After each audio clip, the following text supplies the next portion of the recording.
নমস্কার, আমি ঐশ্বর্য। আর দেখতেই পাচ্ছেন আজকে আমার সাথে আরো একজন গেস্ট আছেন। গেস্ট ঠিক বলা যায় না, আজকে আমরা আড্ডা মারতে এসেছি। আজকে শুধু আমি নিজের ব্যাপারে জানবো না, আমি এটাই বলবো যে তুমি সবাইকে হেল্প করো।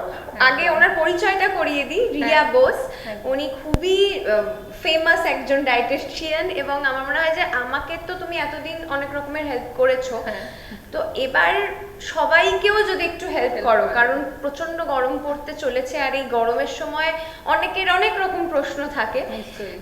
তো আমার মনে হয় যে আমরা একটু চিয়ার্স করে শুরু করি, আর তারপরে আমার প্রশ্নের যেরকম প্রত্যেকবার তোমার সাথে দেখা হলে আমি অনেক প্রশ্ন করি, আজকেও সেরকম প্রশ্ন করব। তবে আমার প্রথম প্রশ্নটাই হচ্ছে যে ধরো এই এত গরমে অনেক রকমের কথা আমরা শুনি যে লাইট খাও, এই খাও। এবার তুমি আমাকে বলো সকালে ঘুম থেকে উঠেই ব্রেকফাস্টটা কি করা উচিত? হ্যাঁ, ব্রেকফাস্টটা তো দিনের একটা ইম্পর্টেন্ট মিল।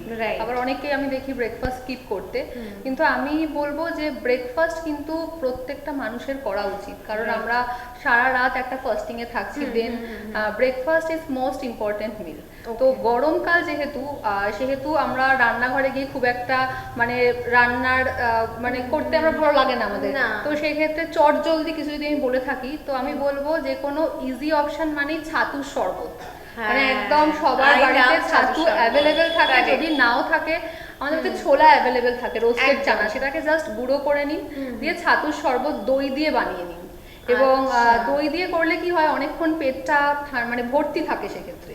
কারণ শুধু জল দিয়ে গুললে পরে আমাদের হয়তো কিছুক্ষণ পরে খিদে পেয়ে যেতে পারে, কিন্তু দই দিয়ে একটুক্ষণ তার মধ্যে।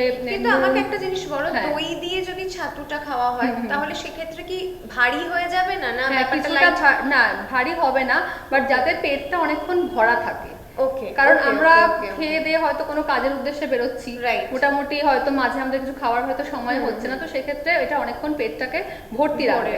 তার পাশাপাশি এখন তো তরমুজ, আম, এই জিনিসগুলো একদম অ্যাভেলেবেল। যে কোনো ধরনের স্মুদি ফল দিয়ে, নর্মালি আমি বলি সবসময় সিজনাল ফ্রুটগুলোকে ডায়েটে ইনক্লুড করে রাখলে ভীষণভাবে ভালো হয়।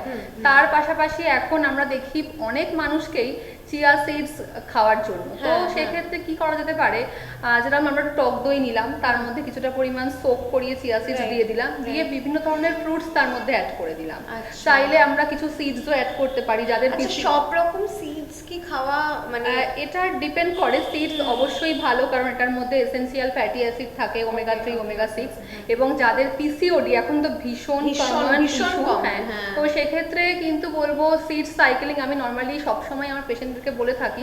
তো সিডস কিন্তু অবশ্যই হেল্পফুল। তো সেক্ষেত্রে সেই সিডস দিয়েও কিন্তু একটা চিয়া বোল বানিয়ে নেওয়া যেতে পারে। তার পাশাপাশি আমার মনে হয় খেতেও খুব ভালো লাগে। আর যারা চাইছে একটু ঠান্ডা ঠান্ডা খাবার খাবো, ওভারনাইট ওটসও কিন্তু ফ্রুটস দিয়ে আমরা বানিয়ে ফ্রিজে স্টোর করতে পারি। তারপর আমরা নেক্সট মর্নিং এ মানে বানানোর ঝামেলাও রইলো না, একদম চটপট বার করে নিয়ে আমরা খেয়ে নিলাম। তো এগুলো ভীষণ ফুলফিলিং একটা ব্রেকফাস্ট, মানে হেলদি অপশন বলা যেতে পারে। প্রচুর অপশন পেয়ে গেছি আমি তো, মানে তোমার থেকে পেতেই থাকি।